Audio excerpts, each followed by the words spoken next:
الحمد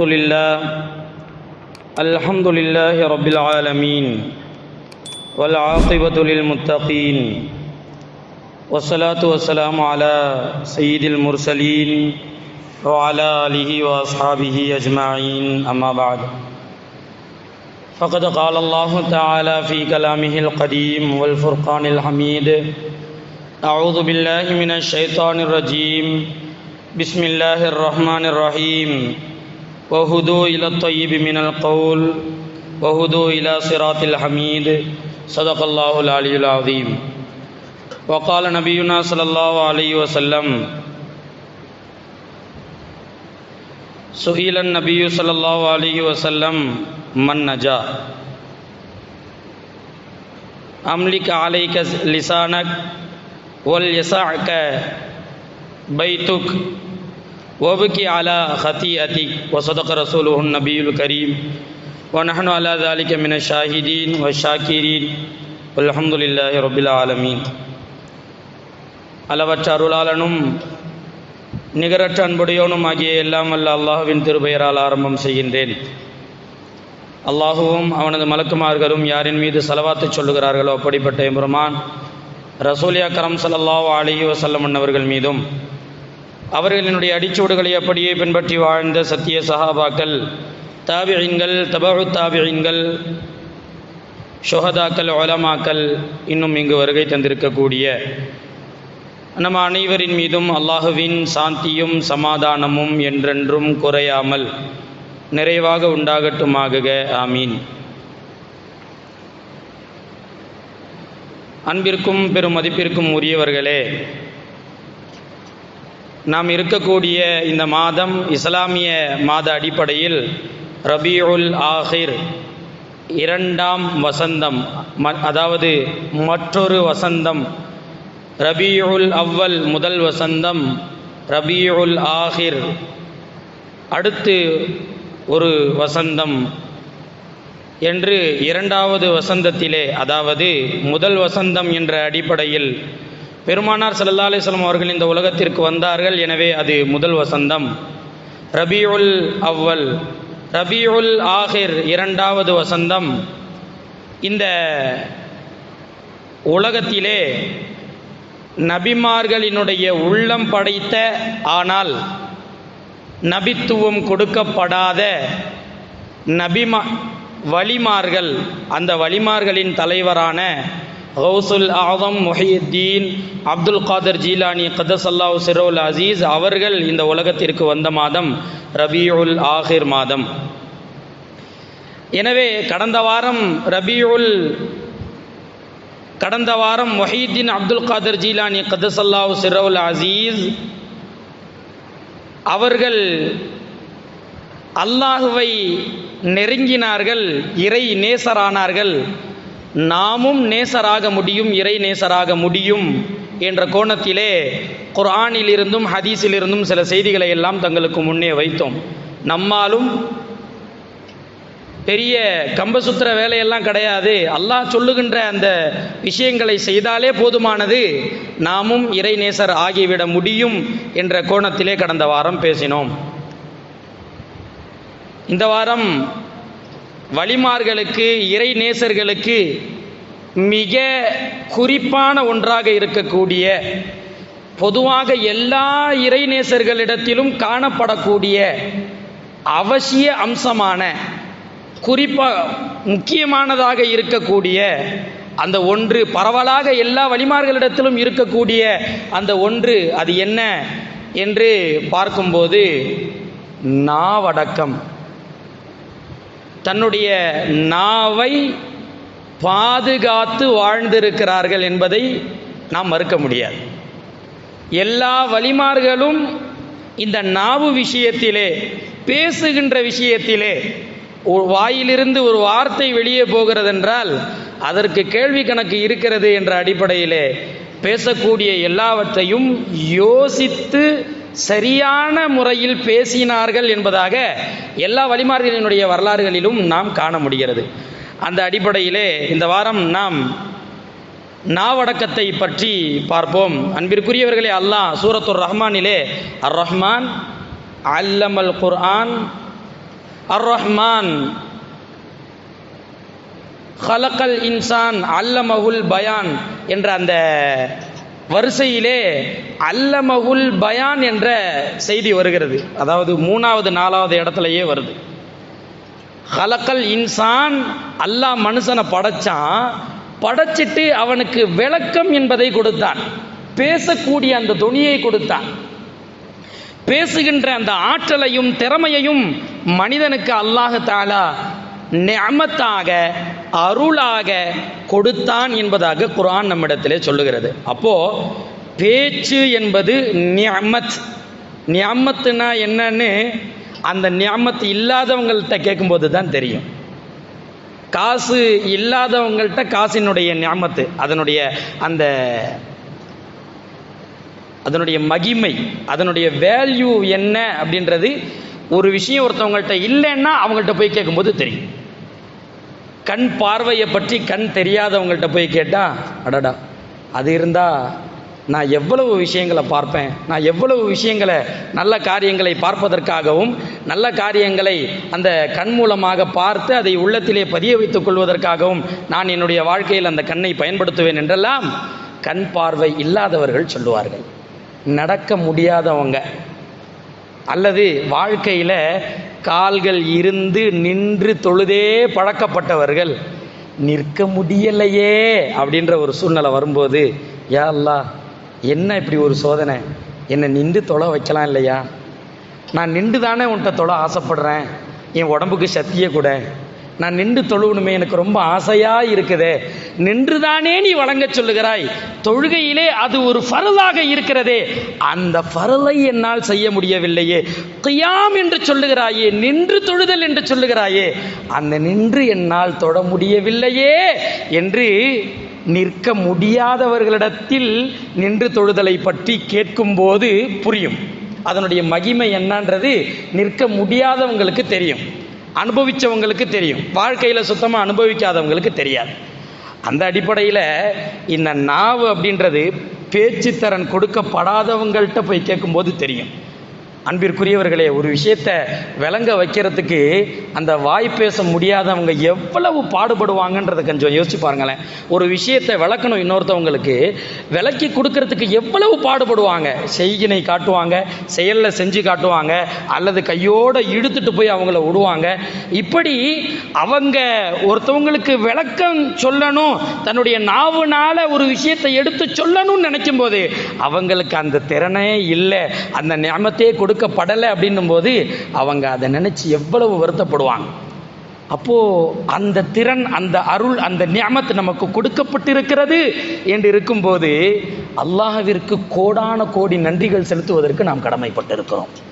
அல்லாஹ்விடத்திலே இந்த நேரத்தில் நாம் மனப்பூர்வமாக, யா அல்லாஹ் நான் அதை ஒத்துக்கிட்டேன், உண்மைதான், எனக்கு அவ்வளவு பெரிய நியமத்தை நீ செஞ்சிருக்கிற, மனப்பூர்வமாக அல்ஹம்துலில்லாஹ் அப்படின்னு இந்த கணமே சொன்னாலுமே கூட அதை அல்லாஹ் அங்கீகரிக்கிறதுக்கு வாய்ப்பு இருக்குது.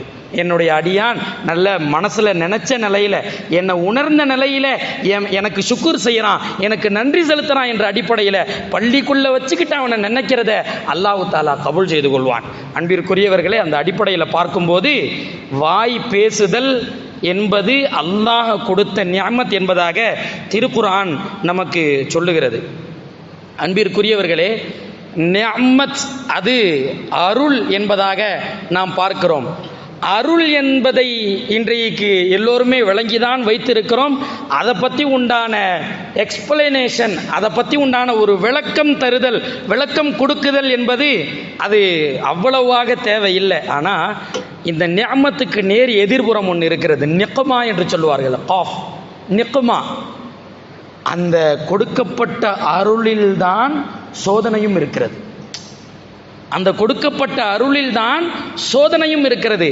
செல்வம் கொடுக்கப்படாதவங்களுக்கு உனக்கு கொடுக்கப்பட்ட செல்வத்தை வச்சு என்ன நீ வாழ்க்கையில் செஞ்சன்ற கேள்வி கணக்கே கிடையாது. செல்வம் கொடுக்கப்படாதவங்களுக்கு அந்த செல்வத்தை வச்சு நீ என்ன வழியில் செலவு செஞ்ச, நான் தான் குர்ஆனில் சொல்கிறேனே, நான் கொடுத்ததிலிருந்து நீ நல்ல வகையில் செலவு செய்யன்னு சொல்கிறேனே, ஏதாவது செஞ்சியா அப்படின்ற கேள்வி கணக்கு செல்வம் கொடுக்கப்பட்டவங்களுக்கு இருக்குது. ஆனால் செல்வம் கொடுக்கப்பட்டவங்களுக்கு படாதவங்களுக்கு கிடையாது. அப்போது நாவினுடைய அந்த நியமத்து நமக்கு கொடுக்கப்பட்டிருக்குது.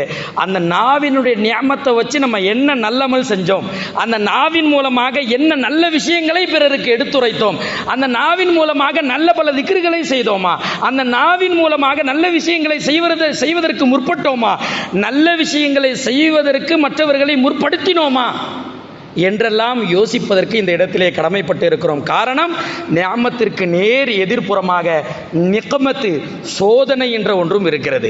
இந்த நாவு என்பது நல்லடியார்களுக்கு சோதனையாகத்தான் தோன்றும். நாவு என்பது நல்லடியார்களுக்கு சோதனையாகத்தான் தோன்றும். ஏன்? இதை வைத்து ஏதேனும் தவறு செய்து விடுவோமோ, இதை வைத்து ஏதேனும் தவறு செய்து விடுவோமோ. ஏன்? நல்லடியார்கள் எல்லாம் இந்த வலிமார்களினுடைய வரலாறுகளிலே படித்து பார்க்கும்போது சொல்லுவார்கள், நான் இந்த நாயாக படைக்கப்பட்டிருக்க கூடாதா, நான் இந்த உயிருள்ள ஜீவன்களாக படைக்கப்பட்டிருக்க கூடாதா, நான் எதற்காக மனிதனாக படைக்கப்பட்டேன், அவைகளுக்கெல்லாம் கேள்வி கணக்கு அல்லவே, ஆனால் எனக்கு கேள்வி கணக்கு இருக்கிறதே, நான் என்ன பதில் சொல்வேன் என்னுடைய ரப்புல் ஆலமீனிடத்திலே என்று ஏராளமான வலிமார்கள், இறைநேசர்கள் அல்லாஹ்விடத்தில் கேட்டதாக வரலாறு பதிவு செய்து வைத்திருக்கிறதே. அப்போ நல்லடியார்கள் நியமத்தையும் கூட என்னவா நினைச்சாங்க, நான் நிகமத்தான் நினைச்சாங்க. அது நமக்கு கொடுக்கப்பட்டிருக்கின்ற சோதனை, நமக்கு கொடுத்திருக்கிறான் அல்லாஹ், இருந்தாலும் அதில் ஒரு சோதனை இருக்கிறது என்ற அடிப்படையிலேயே நாம் யோசிக்க வேண்டும் என்பதாக நாம் இந்த இடத்திலே வெளிப்படுத்திக் கொள்கிறோம், தெரியப்படுத்திக் கொள்கிறோம். அல்லாஹ் குர்ஆனிலே சொல்லுகிறான், மா யல்ஃபிது மின் கௌலின் இல்லா லதைஹி ரகீபுன் அதீது. நம்முடைய நாவிலிருந்து வெளிப்படுகின்ற ஒவ்வொரு செய்தியையும், நல்லதாக இருக்கட்டும் கெட்டதாக இருக்கட்டும், ஒருத்தவங்களுக்கு நல்லதை சொல்கிறதா இருக்கட்டும் அல்லது கெட்டதை சொல்லி அவங்கள செய்ய வைக்கிறதா இருக்கட்டும், எந்த விஷயமா இருந்தாலும் ரகீபு அதீதுன்னு 2 பேர் கரெக்டாக அதை ஃபாலோ பண்ணி எழுதிட்டு இருக்கிறாங்க. அவங்களுக்கு வேலையே என்னன்னா எழுதுறது தான். அந்த 2 பேரோட, அந்த 2 மலக்குக்கு என்னங்க வேலை? நம்ம கூடயே எப்போவுமே இருப்பாங்க. அலிம்சா கண்ணுக்கு தெரிய மாட்டாங்க. காற்றை நம்ம இன்னைக்கு வரைக்கும் கண்ணில் பார்த்துருக்கிறோமா? கிடையாது. ஆனால் காற்று இருக்குன்றதை நம்ம நம்புகிறோம். ஏன்? அது இல்லைன்னா நம்மளால் உயிர் வாழ முடியாது. அது மாதிரி தான் அல்லாஹ் தஆலா இந்த உலகத்திலே மலக்குமார்களை வைத்திருக்கிறான். அவர்களை வைத்து ஏராளமான காரியங்களை அல்லாஹ் இந்த உலகத்திலே செயல்படுத்தி கொண்டிருக்கிறான். ஒவ்வொரு மனிதர்களுக்கும் அல்லாஹ் தஆலா ரகீப் அதீது என்பதாக ஒரு நல்லதை எழுதக்கூடிய மலக்கையும், தீயது செய்தால் அந்த தீயதை பதிவு செய்யக்கூடிய மலக்கையும் அல்லாஹ் படைத்து அவர்களுக்கு சதா அதே வேலை தான். எப்பவுமே நீங்க அவன் என்ன செய்யறான், அவன் என்ன பண்ணிட்டு இருக்கிறான் அப்படின்றத அப்படியே ஸ்டெப் பை ஸ்டெப்பா நீங்க எழுதணும். எந்த நாள், எந்த நேரம், எந்த நொடி, அந்த நேரத்தில் கரெக்டாக இந்த தப்பை செஞ்சான், இந்த நாள், இந்த நேரம், இந்த நொடி, இந்த நேரத்தில் அவன் இந்த நல்ல அமலை செஞ்சான் என்பதாக நீங்கள் உங்களுக்கு கொடுக்கப்பட்ட வேலையை சரியாக செய்து விடுங்கள் என்பதாக அல்லாஹ் கட்டளையை ஏவி இருக்கிறான். மனுஷங்க கூட கட்டளையை ஏவினா மீறுறதுக்கு வாய்ப்பு இருக்குது. மலக்குமார்கள் வாய்ப்பே கிடையாது, துளி அளவும் கிடையாது. என்ன அவங்கள்ட்ட ஏதாவது சம்சா வாங்கி கொடுத்து தயவு செஞ்சு அல்லாட்ட கொஞ்சம் மறைப்பு செஞ்சிருங்க, இருட்டடிப்பு செஞ்சிருங்க, இந்த உலகத்தில் பண்ணுற மாதிரிலாம் பண்ண முடியாது, இருட்டடிப்பு கொஞ்சம் செஞ்சிருங்க என்பதாக சொல்லி இன்றைக்கு லஞ்சம் கொடுத்தெல்லாம் சில இருட்டடிப்புகள் செய்யப்படுகிறது அல்லவா? அந்த மாதிரி இருட்டடிப்புகள் எதுவுமே செய்ய முடியாது. இவங்க தெளிவா எழுதி வச்சிருவாங்க என்பதை குர்ஆன் தெளிவாக சொல்லுகிறது. மா யல்ஃபிது மின் கௌலின் இல்லா லதைஹி ரகீபுன் அதீத். அவங்க ஒன்னத்தையுமே விட்டு வைக்கல, எல்லாத்தையுமே எழுதிடுவாங்க என்பதாக குர்ஆன் சாட்சி பகருகிறது. குர்ஆன் தெளிவாக எடுத்து சொல்லுகிறது. முஆத் இப்னு ஜபல் ரலியல்லாஹு அன்ஹு அவர்கள் பெருமானார் ஸல்லல்லாஹு அலைஹி வஸல்லம் அவங்கள்ட்ட வந்து, யா ரசூலல்லாஹ், நான் ஒரு அமலை செய்யணும், ஒரு அமலை கடைபிடிக்கணும், அந்த அமலே என்னை சொர்க்கத்துக்கும் கூட்டு போயிடணும், அந்த அமலே என்னை நரகத்தை விட்டும் பாதுகாத்துடணும், ஒரு அமலை சொல்லி விடுங்க அப்படின்னு கேட்டான் முஆத் இப்னு ஜபல் ரலியல்லாஹு. ஒரு அமல், சஹாபாக்கள் பொதுவாகவே அமல் மேலே ஆர்வம் கொண்டவங்க.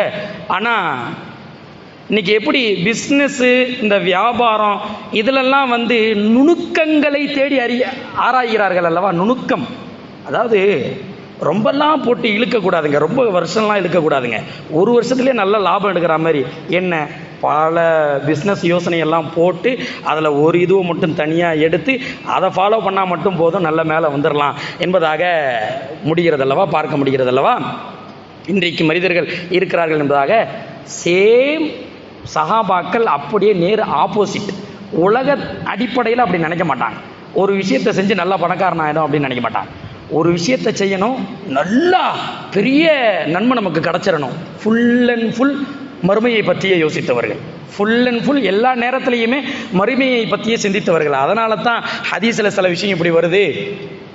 பணக்காரங்க தான தர்மம் செய்கிறாங்க, யார் ரசூலல்லாஹ், எங்கள்கிட்ட காசு பணம் இல்லை, நாங்கள் எங்களுக்கு அந்த நன்மை கிடைக்க மாட்டேங்குது, அந்த நன்மையை நாங்கள் ஈடு செய்கிற மாதிரி ஏதாவது அமல் இருக்குதா அப்படின்னு ஸல்லல்லாஹு அலைஹி வஸல்லம் அவங்கள்ட்ட கேட்டு வரும்போது, சஹாபாக்களுடைய இன்ட்ரெஸ்ட்டை பாருங்கள். அப்படி கேட்டு வரும்போது ஸல்லல்லாஹு அலைஹி வஸல்லம் அவங்க சொன்னாங்க, ரகசியமாக அன்சாரி தோழர்களுக்கு சொல்லி தரும்போது, ஒவ்வொரு தொழுகை முடியுதா, முடிஞ்ச உடனேயே சுபஹானல்லாஹி வல்ஹம்துலில்லாஹி வலா இலாஹா இல்லல்லாஹு அல்லாஹு அக்பர் 1, சுபஹானல்லாஹி வல்ஹம்துலில்லாஹி வலா இலாஹா இல்லல்லாஹு அல்லாஹு அக்பர் 2, இது மாதிரி 33 தடவை நீங்கள் தஸ்பீஹ் செய்யுங்க. இது ஒரு ஹதீஸ் இருக்குது. இன்னொன்று, சுப்ஹானல்லாஹ் சுப்ஹானல்லாஹ் சுப்ஹானல்லாஹ் 33 தடவை, அல்ஹம்துலில்லாஹ் அல்ஹம்துலில்லாஹ் அல்ஹம்துலில்லாஹ் 33 தடவை, அல்லாஹு அக்பர் அல்லாஹு அக்பர் அல்லாஹு அக்பர் 34 தடவை, ஆக மொத்தம் 100. இதை நீங்கள் வழமையாக எல்லா ஃபரதான தொழுகைக்கு பின்னாடியும் செஞ்சீங்கன்னா, தான தர்மம் செய்கிறவங்களுக்கு என்ன கூலி அல்லாஹ் கொடுக்குறானோ, நன்மையை கொடுக்குறானோ, காசு பணங்கள் உள்ளவங்க என்ன கூலியை தர்மம் செஞ்சு அல்லாஹ் அவங்களுக்கு நன்மையை கொடுக்குறானோ, அந்த எல்லா நன்மையையும் அவங்களுக்கு கொடுக்குறான்ல, சேம் அப்படியே உங்களுக்கும் கொடுக்குறான், சேம் அப்படியே உங்களுக்கும் கொடுக்குறான் என்பதாக அன்சாரி தோழர்கள்ட்ட சொல்லும்போது இதை மக்காலிருந்து வந்த அந்த சஹாபாக்களும் தெரிந்துக்கிட்டாங்க. தெரிஞ்சுக்கிட்டு, யா ரசூலல்லாஹ், நீங்கள் எங்களுக்கு ரகசியமாக சொல்லி கொடுத்த அந்த அமல் அவங்களுக்கும் தெரிஞ்சு போச்சு. பிஸ்னஸில் தாங்க ரகசியம்லாம் இருக்கும், பிஸ்னஸில் தானே ரகசியம்லாம் வச்சுருப்பாங்க. அந்த கொக்கோ கோலாவுக்கும் இந்த பெப்சிக்கும் மத்தியில் இருந்த அந்த ரகசியத்தை வெளிப்படுத்தினதுக்காக அதுக்கு எவ்வளோ பெரிய தண்டனை எல்லாம் கொடுத்தாங்க அப்படின்ட்டு நம்ம வரலாறில் படிச்சிருக்கிறோம். அந்த பிஸ்னஸ் ரகசியங்கள்லாம் இருக்குது இல்லையா? இந்த ரகசியங்களை வெளிக்கொண்டு வந்தால் எவ்வளோ கஷ்டப்படுவாங்க, எவ்வளவு மன உளைச்சலுக்கு ஆளாவாங்க. இங்கே அன்சாரி தோழர்கள் கஷ்டப்படுறாங்க. யா ரசூலல்லாஹ், நீங்கள் எங்களுக்கு மட்டும் சொல்லி கொடுத்த அந்த அமலை இன்னைக்கு மக்காலிருந்து வந்த அந்த சஹாபாக்களும் தெரிஞ்சுக்கிட்டாங்க. அதாவது ஹிஜ்ரத் செஞ்சு வந்தாங்கல்ல முஹாஜிரீன்கள், அவங்களுக்கும் தெரிஞ்சு போச்சு, எங்களுக்கு வேறு ஏதாவது சொல்லிக் கொடுங்க, அவங்கள விட நாங்கள் நல்ல அமல் செய்யணும், நிறைய நன்மையை பெற்றுக்கணும், நிறைய அமலை நாங்கள் நன்மையை சம்பாதிக்கணும், எங்களுக்கு கற்றுக் கொடுங்க என்று சொன்னபோது ஸல்லல்லாஹு அலைஹி வஸல்லம் அவங்க சொன்னாங்க, தோழர்களே, நண்பர்களே, அன்பர்களே, இதுக்கு மேலே நான் என்ன செய்யட்டும்? நான் உங்களுக்கு சொல்லி கொடுத்தேன், அல்லாஹ் அவங்களுக்கு பணத்தை ஒரு நியமத்தாக கொடுத்துருக்குறானே, உங்களுக்கு அதை ஈடுகட்டுற மாதிரி தஸ்பீஹ் சொல்லி கொடுத்தேன், அதையும் அவங்க செய்கிறாங்க அப்படின்னும் போது அல்லாஹ் அவங்களுக்கு பணத்தை அதிகபட்சமான நியமத்தாக அருளி இருக்கிறான், வேற வழி இல்லை, அவங்களுக்கு அல்லாஹ் அந்த நியமத்தை கொடுத்துருக்கிறான் என்பதாக அந்த சாப்டர் அப்படியே முடிப்பான். இப்போது இங்கே என்னன்னா, தோழர்கள் பெருமானார் ஸல்லல்லாஹு அலைஹி வஸல்லம் அவர்களுடைய அந்த நண்பர்கள் எவ்வளவு அந்த அமலில் ஆர்வம் கொண்டவர்களாக இருக்கிறார்கள். அந்த ஆர்வத்தை தான் முஆத் இப்னு ஜபல் ரலியல்லாஹு அன்ஹு அவர்கள், ஒரே ஒரு அமல் தான் யா ரசூலல்லாஹ், அந்த ஒரு அமலை நான் செய்யணும், அதிலேயே எனக்கு சொர்க்கமும் கிடச்சிடணும், அதிலேயே எனக்கு நரகத்தை விட்டு பாதுகாப்பும் கிடச்சிடணும், ஒரு அமலை சொல்லி கொடுங்க. ஸல்லல்லாஹு அலைஹி வஸல்லம் அவங்க, எப்பா முஆத் ஜபல் ரலியல்லாஹு அன்ஹு அவர்கள், முஆதே, நீங்கள் சாதாரண விஷயத்தை கேட்கல, நீங்கள் ரொம்பவும் முக்கியமான ஒரு விஷயத்தை தான் கேட்டிருக்கிறீங்க என்பதாக பெருமானார் ஸல்லல்லாஹு அலைஹி வஸல்லம் அவங்கள்ட்ட முஆத் இப்னு ஜபல் ரலியல்லாஹு அன்ஹு அவங்கள்ட்ட சொல்லி, பொதுவாகவே ஸல்லல்லாஹு அலைஹி வஸல்லம் அவங்க ஒரு விஷயத்தை கேட்டாங்கன்னா அதை மட்டும் சொல்ல மாட்டாங்க, அது கூட சேர்த்து எக்ஸ்ட்ரா ஃபிட்டிங்க நிறைய நல்ல செய்திகள் சொல்லிட்டு தான் கேட்ட கேள்விக்கு உண்டான பதிலை கடைசியாக சொல்லுவாங்க. ஏன்? பதிலையும் அவங்க கேட்ட மாதிரி ஆயிடுச்சு, உன்னிப்பாக கவனிக்கும் போது வேறு பல செய்திகளையும் அவர்களுக்கு கொடுத்தார் மாறி போச்சு என்ற அடிப்படையில் ஸல்லல்லாஹு அலைஹி வஸல்லம் அவங்க சொல்லுகின்ற செய்தியை தாண்டி எக்ஸ்ட்ராவான செய்திகளையும் அந்த இடத்துல சொல்லுவார்கள். அந்த அடிப்படையில் பெருமானார் ஸல்லல்லாஹு அலைஹி வஸல்லம் அவங்க தொழுகையை பற்றியும் சொல்கிறாங்க, நோன்பை பற்றியும் சொல்கிறாங்க. இது எல்லாத்தையுமே பெருமானார் ஸல்லல்லாஹு அலைஹி வஸல்லம் அவர்கள் அப்படியே சொல்லி கொடுத்துக்கிட்டு இருக்கும்போது, ரஸுல் அம்ரி அல் இஸ்லாம், எல்லா காரியங்களுக்குமே தலையாக இருக்கக்கூடியது இஸ்லாம். இப்போ ஒருவர் தொழுகிறாரு, வணங்குறாரு, நோன்பு வைக்கிறாரு, ஜக்காத்து கொடுக்குறாரு, எல்லாத்தையும் செய்கிறார், மார்க்கத்தில் இருக்கிற எல்லா ஃபர்லான காரியத்தையும் செய்கிறார். ஆனால் லா இலாஹா இல்லல்லாஹ் முஹம்மது ரசூலுல்லாஹ் ஏற்றுக்க முடியாதுங்க என்னால் அப்படின்றார். நவுது பில்லாஹ், அல்லாஹ் பாதுகாக்கணும், அது நான் ஏற்றுக்க முடியாதுங்க என்னால் அப்படின்றார். அப்போது லா இலாஹா இல்லல்லாஹ் முஹம்மது ரசூலுல்லாஹ் என்பது வேர், ஆணி வேர், அது இல்லைன்னா இஸ்லாம் இல்லை, இல்லையா? அப்போது மார்க்கத்தில் இருக்கக்கூடிய எல்லாத்தையுமே ஒருத்தவர் செய்கிறாரு, அவர்கிட்ட இஸ்லாம் இல்லை, அதாவது அடிப்படை இல்லை, லா இலாஹ இல்லல்லாஹ் முஹம்மது ரசூலுல்லாஹ் என்ற கலிமா அவர்கிட்ட இல்லை அப்படின்னும் போது அவர் எதுவுமே செஞ்சு எந்த பிரயோஜனமும் கிடையாது என்பதாக ஸல்லல்லாஹு அலைஹி வஸல்லம் அவங்க சொல்கிறாங்க. காரியங்களில் அடிப்படையானது தலையாக இருக்கக்கூடியது அல் இஸ்லாம், அந்த லா இலாஹ இல்லல்லாஹ் என்ற முஹம்மது ரசூலுல்லாஹ் என்ற அந்த தாரக மந்திரம் ஃபஸ்ட்டு. அதே மாதிரி இந்த இஸ்லாத்தில் தூணாக இருக்கக்கூடியது தொழுகை. ஸல்லல்லாஹு அலைஹி வஸல்லம் அவங்க சொல்கிறாங்க, ஃபஸ்ட்டு லா இலாஹ இல்லல்லாஹ் முஹம்மது ரசூலுல்லாஹ் இருக்கணும் ஒரு முஃமின்ட்ட, ஒரு இஸ்லாமியர்கிட்ட. ரெண்டாவதாக தொழுகை இருக்கணும். மூணாவது ஸல்லல்லாஹு அலைஹி வஸல்லம் அன்னவர்கள் ஒரு முஃமினிடத்திலே அறப்போர் என்றால் ஒருத்தவரை திருத்தறத்துக்காக சண்டையெல்லாம் செய்யாமல், அவர்கிட்ட சண்டையெல்லாம் போடாமல் நாவுனாலேயே அவரை திருத்தறதுக்கு முயற்சி பண்ணுறது. நேரம் கிடைக்கும் போதெல்லாம், வாய்ப்பு கிடைக்கும் போதெல்லாம் சண்டை போட்டு என்ன பிரயோஜனம்? சண்டை போட்டு அந்த சண்டையாகவே போய்விடும்.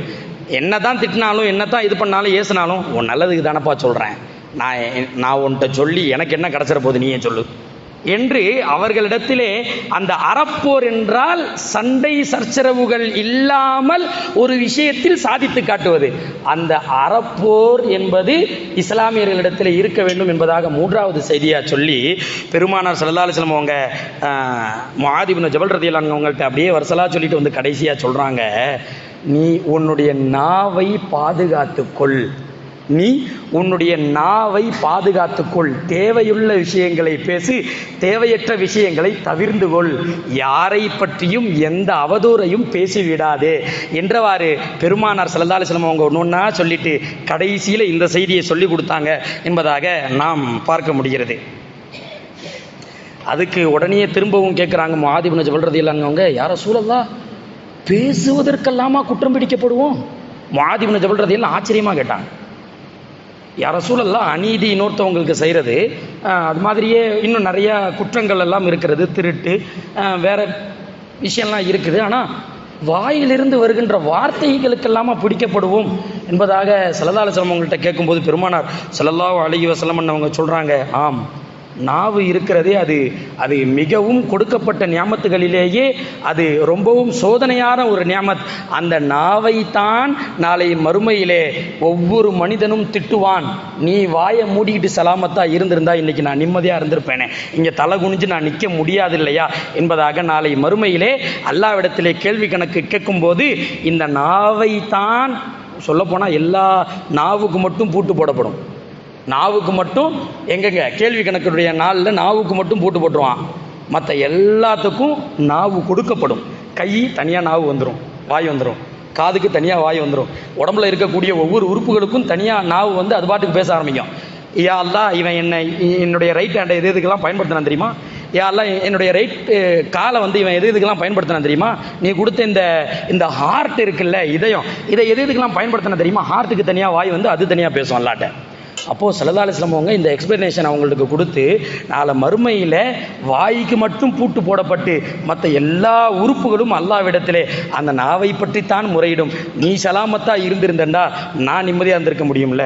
உலகத்திலேயே வச்சுக்கோங்களேன், ஒருத்தவன் ஃபஸ்ட்டு எதுக்காக அடி வாங்குறான்? ஃபஸ்ட்டு யாரையாவது எவனையாவது பார்த்து ஏலே அப்படின்னு எதையாவது ஒன்று சொல்லியிருப்பான். ஏலேன்னு கையை சில நேரத்தில் கையை நீட்டினாலே அடியை போட்டுறாங்க. கையை நீட்டினா யாரை பார்த்துறா கையை போடுற அப்படின்னு, கையை நீட்டுற அப்படின்னு அடியை போட்டுறான். அப்போது அந்த அடி கொஞ்சம் இன்னும் பலமாக உழுது அப்படின்னா அதுக்கு முக்கிய காரணகர்த்தாவாக இருக்கிறது யாருன்னா இவர் தான், நாவு தான். அவங்க வெளியில் வரும்போது தான் அவருடைய பவரை காட்டும்போது தான் மற்ற எல்லாத்துக்குமே அடியே உழுவுறது. அப்போது ஃபஸ்ட்டு நாவை தான் எல்லா உறுப்புகளும் திட்டும் என்பதாக பெருமானார் ஸல்லல்லாஹு அலைஹி வஸல்லம் அவர்கள் முஆத் இப்னு ஜபல் ரலியல்லாஹு அன்ஹு அவர்கள் சொல்லித் தருகிறார்கள், முஆத் இப்னு ஜபல் ரலியல்லாஹு அன்ஹு அவர்களுக்கு சொல்லிக் கொடுக்கிறார்கள். அது மாதிரியே இன்னொரு சஹாபியும் பெருமானார் ஸல்லல்லாஹு அலைஹி வஸல்லம் அவங்கள்ட்ட வந்து இதே சேம் கேள்வியே கேட்குறான். நிறைய சஹாபாக்கள், ஒரு சஹாபியா நிறைய சஹாபாக்கள் இது மாரியே கேள்வி கேட்டிருக்கிறாங்க. அப்போது ஸல்லல்லாஹு அலைஹி வஸல்லம் அவர்கள் சொல்லி கொடுத்தது என்னென்னா சேம் விஷயம்தான், கொஞ்சம் மாற்றம். அதாவது உன்னுடைய நாவை எப்போதும் திக்ரிலேயே நீ நனைத்து வைத்திரு. அதாவது எப்போயா இருந்தாலும் எழுந்த உடனேயே சுப்ஹானல்லாஹ் சுப்ஹானல்லாஹ் சுப்ஹானல்லாஹ் சுப்ஹானல்லாஹ் சுப்ஹானல்லாஹ் சுப்ஹானல்லாஹ், நடந்து போகும்போது சுப்ஹானல்லாஹ் சுப்ஹானல்லாஹ் சுப்ஹானல்லாஹ் சுப்ஹானல்லாஹ், எங்கேயாவது டக்குன்னு உட்காந்துடுறோம் அப்படின்னா சுப்ஹானல்லாஹ் அல்ஹம்துலில்லாஹ். இப்படி அல்லாஹ்வை புகழக்கூடிய அந்த வார்த்தைகளை, அந்த திக்ருகளை, அல்லாஹ்வினுடைய திருநாமங்களை, அந்த கஃபார், யா யா அசீஸ் இப்படின்னு ஏதாவது ஒன்று அல்லாஹ்வினுடைய வார்த்தைகளை, அந்த இடத்துல அல்லாஹ்வினுடைய பெயர்களை நாம் சதா சொல்லிக்கொண்டே இருக்கிறோம் என்றால் வேற பேர் அந்த இடத்துல வராது, வேற விஷயங்கள் நம்முடைய வாயிலிருந்து வராது என்ற அடிப்படையில் ஸல்லல்லாஹு அலைஹி வஸல்லம் அவங்க சொன்னாங்க. ஃபஸ்ட்டு நாவை கட்டுப்படுத்த சொன்னாங்களா? அடுத்து தங்களுடைய நாவுகளை திக்ரிலேயே நினைத்து வைத்திருங்கள் சொன்னாங்களா? நாவை வலிமார்கள் கட்டுப்படுத்தவும் செஞ்சாங்க, எப்போவுமே திக்ரிலேயும் இருந்தார்கள். இதுதான் இப்போ நம்ம இந்த மாதத்தில் இந்த செய்தி எதுக்கு சொல்கிறோன்னா, வலிமார்களிடத்தில் இந்த செய்திகள் அப்படியே ஜெராக்ஸ் எடுத்த மாதிரி அவங்க ஃபாலோ பண்ணாங்க, அவங்க பின்பற்றினாங்க. நாவையும் கட்டுப்படுத்தி அமைதியாக வைத்திருந்தார்கள். எல்லா நேரங்களிலும் ஏதோ முணுமுணுக்கிற மாதிரி சவுண்டு கேட்கும், அல்லது அப்படியே வாய் அமைதியாக வச்சுக்கிட்டு இருக்கிற மாதிரி இருக்கும். என்னன்னு பார்த்தா திக்ரு செஞ்சுக்கிட்டு இருப்பாங்க. அப்போது இந்த பழக்கம் எல்லாம் வலிமார்களிடத்தில், இறைநேசர்களிடத்தில் இருந்து இருக்கிறது என்பதாக நாம் வரலாறை படிக்கும் பொழுது எல்லா வலிமார்களிடத்திலும் பரவலாக காண முடிகிறது.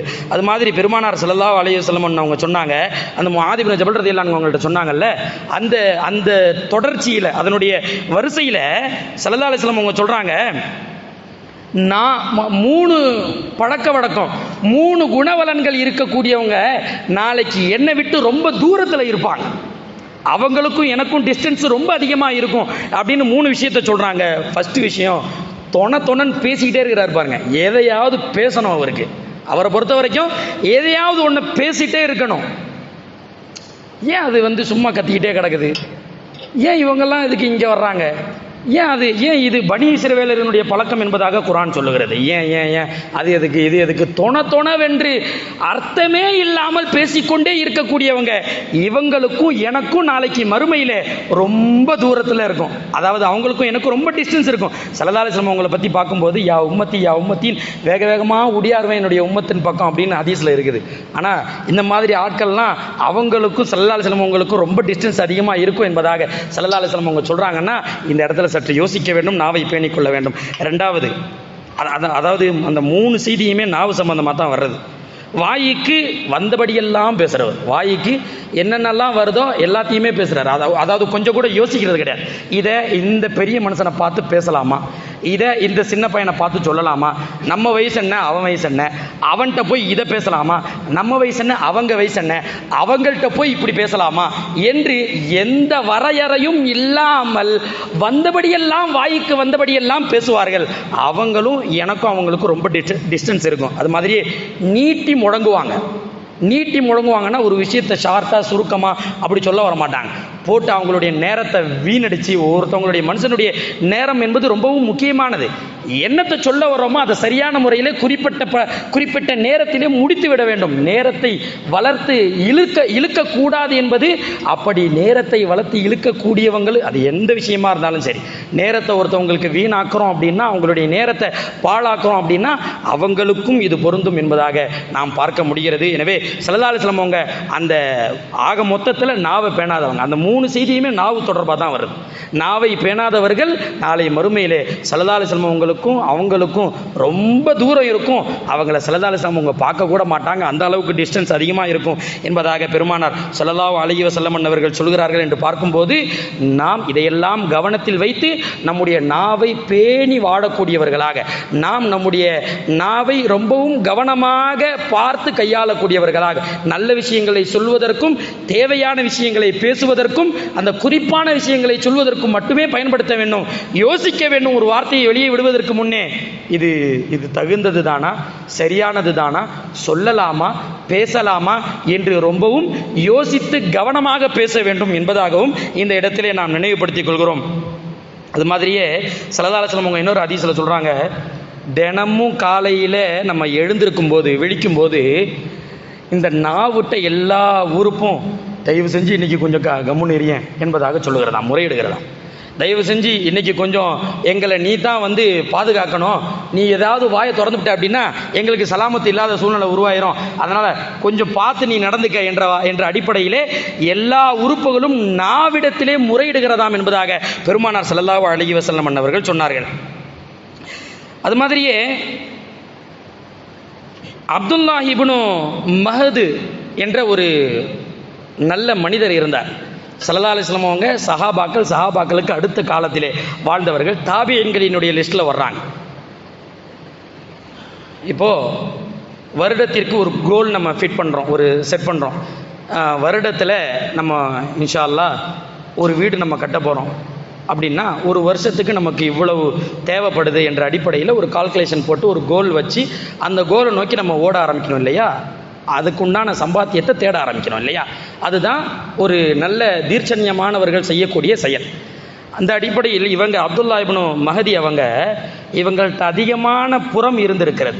அவங்களே சொல்கிறாங்க, இவங்க தான் நல்ல மனிதர்கள்.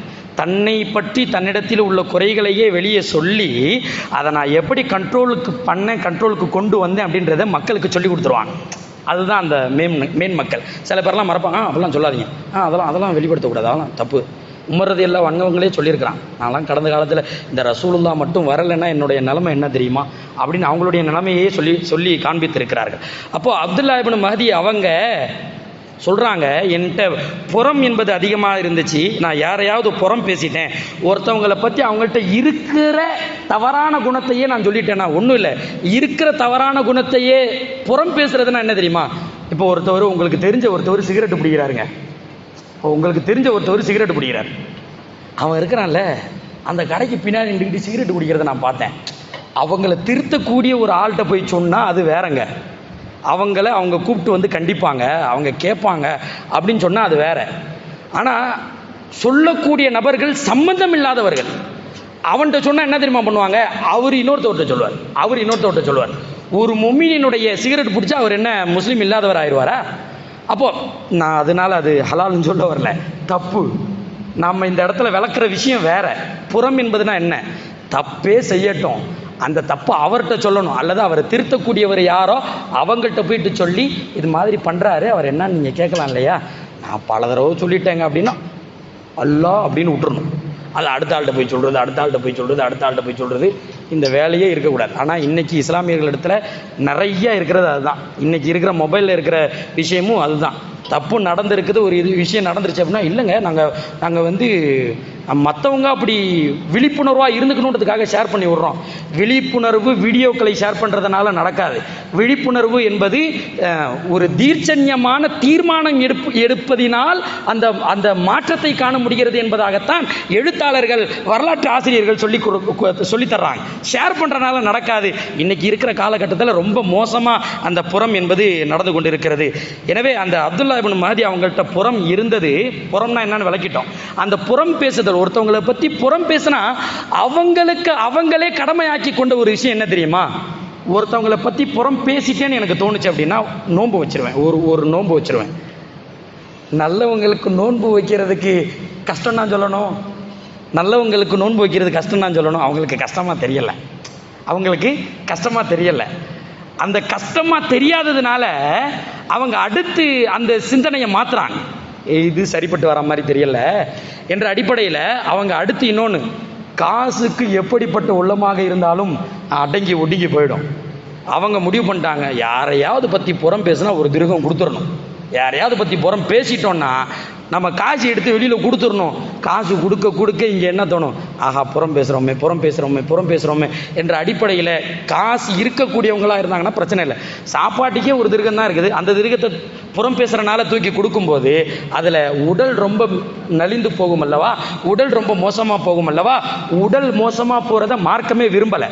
ஆனால் நல்லடியார்கள் எல்லாம் எப்படி தனக்குத்தானே ஆக்கி கொண்டார்கள், இப்படித்தான் தங்களை செதுக்கி கொண்டார்கள், இப்படித்தான் தங்களை சீரமைத்து கொண்டார்கள், இப்படித்தான் தங்களை மாற்றிக்கொண்டார்கள் என்பதாக நாம் பார்க்க முடிகிறது. அன்பிற்குரியவர்களே, அது மாதிரி அப்துல்லா இப்னு மஹதி இந்த மாதிரி வாழ்க்கையில் அவங்க மாற்றிக்கணும், மற்றவங்களை பற்றி புறம் பேசாமல் இருக்கணும், அந்த நாவை பேணணும் என்று அவங்க யோசிச்சாங்கன்னா இது மாதிரி ஒரு ரூல்ஸ் அண்ட் ரெகுலேஷனை தன்னுடைய வாழ்க்கையில் போட்டாங்க.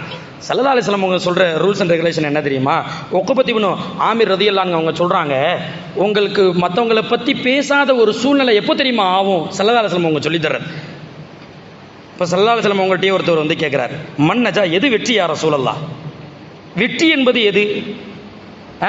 எனக்கு வெற்றி கிடைத்து விட்டது, நான் ஜெயிச்சிட்டேன் அப்படின்னா எது யா ரசூலல்லாஹ் என்று பெருமானார் ஸல்லல்லாஹு அலைஹி வஸல்லம் அவங்கள்ட்ட கேட்கும்போது ஃபஸ்ட்டு விஷயமா ஸல்லல்லாஹு அலைஹி வஸல்லம் அவங்க சொன்னது, உன் நாவை நீ ஜெயிச்சு கேட்ட அப்படின்னா. உனக்கு ஒரு விஷயம் பேசணும்னு தோணும், ஆனால் அந்த மனசுட்ட வேண்டாம் வேண்டாம் வேண்டாம் வேண்டாம் அப்படின்னு நீ எதிர்த்து உன் மனசுட்ட நீ பேசிப்பாரு. உன்னுடைய நாவை நீ அரசாட்சி செய், உன்னுடைய நாவை நீ அடக்கி ஆண்டு காட்டு என்பதாக பெருமானார் ஸல்லல்லாஹு அலைஹி வஸல்லம் அவர்கள் ஃபர்ஸ்ட் செய்தியாக சொன்னாங்க. ரெண்டாவது செய்தி, உன் வீட்டை விட்டு தேவையில்லாமல் வெளியே வராத. உன் வீட்டை விட்டு தேவையில்லாமல் வெளியே வராத. தேவை இருந்தால் நீ வெளியே வா. எந்த தேவைன்னு ஒன்று தோணும், ஓகே இதை நம்ம வெளியில் போய் வாங்கி ஆகணும், இவங்க போய் சந்திக்கணும் என்பதாக உனக்கு தோன்றும் போது நீ வெளியில் போ, அந்த தேவையை நிறைவேற்றி விடு, வீட்டிற்கு வந்து விடு என்பதாக பெருமானார் ஸல்லல்லாஹு அலைஹி வஸல்லம் ரெண்டாவது செய்தியை சொன்னாங்க. அதே மாதிரியே ஒபிக்கி அலா ஹத்தியத்திக், உன்னுடைய தவற நினைச்சு நீ அழு, உன்னுடைய தவற நினைச்சு நீ அழு. இந்த மூன்றும் இருந்தால் நிச்சயம் நாவு நம்முடைய கட்டுப்பாட்டுக்குள் வந்துவிடும் என்பதாக இந்த அகிலத்தினுடைய ரஹ்மத்தாக இருக்கக்கூடிய ரஹ்மத்துல்லில் ஆலமீன் முஹம்மது ரசூலுல்லாஹ் ஸல்லல்லாஹு அலைஹி வஸல்லம் அவர்கள் நமக்கு நசீஹத்து செய்கிறார்கள். நம்மை பார்த்து நமக்கு அவர்களுடைய அனுபவத்தை சொல்லுகிறார்கள். எனவே அன்பிற்குரியவர்களே, இதுவெல்லாம் ஒரு செய்தி. முன்னாடி வாழ்ந்த மக்கள் ஸல்லல்லாஹு அலைஹி வஸல்லம் அவர்கள், சஹாபாக்கள், வலிமார்கள் எல்லாம் இப்படி வாழ்ந்திருக்கிறார்கள் என்ற செய்தியை மட்டும் இந்த இடத்திலே சொல்லி முடித்திருக்கிறேன். ஆனால் இந்த செய்தியெல்லாம் உள்வாங்கி அதை நம்ம வாழ்க்கையில் இன்ஷா அல்லாஹ் நம்ம செயல்படுத்தணும் அப்படின்றது ஒவ்வொரு நபர்களினுடைய மனதில் இருக்கக்கூடிய ஈமானை பொறுத்தது. இதை கேட்கலாம், அவர் எப்போவுமே வாரம் ஒரு டாப்பிக்கை வச்சு பேச வேண்டியது அவருடைய கடமைங்க. அவர் அப்படி தான் சொல்லுவார், நம்ம அப்படியே நம்ம போக்கில் இருப்போம் என்று நம்முடைய மனதிடத்திலே நாம் சொல்லிக் கொள்ளுகிறோம் என்றால் அது அவர்களுடைய ஈமானை பொறுத்தது என்பதையும் இந்த இடத்திலே பதிவு செய்து கொள்கிறோம். வல்ல ரப்புல் ஆலமீன் விளங்கி நடக்கின்ற தௌஃபீக்கை தந்தருள்வானாக. அதுபோன்று நாவை பேணி வாடுகின்ற நல்ல தௌஃபீக்கையும் நம் அனைவருக்கும் தந்தருள்வானாக. இந்த நாவின் மூலமாக நல்ல பல அமல்களை பிறருக்கு எடுத்து சொல்லுகின்ற, பிறரை நல்வழிக்கு கொண்டு வருகின்ற அந்த சாதனமாக ஒரு கருவியாகவும் அல்லாஹ் தஆலா இந்த நாவை ஆக்கி அருள்வானாக. வஆகிரு தஅவானா அனில் ஹம்துலில்லாஹி ரப்பில் ஆலமீன். வஸ்ஸலாமு அலைக்கும் வரஹ்மத்துல்லாஹி வபரகாத்துஹு.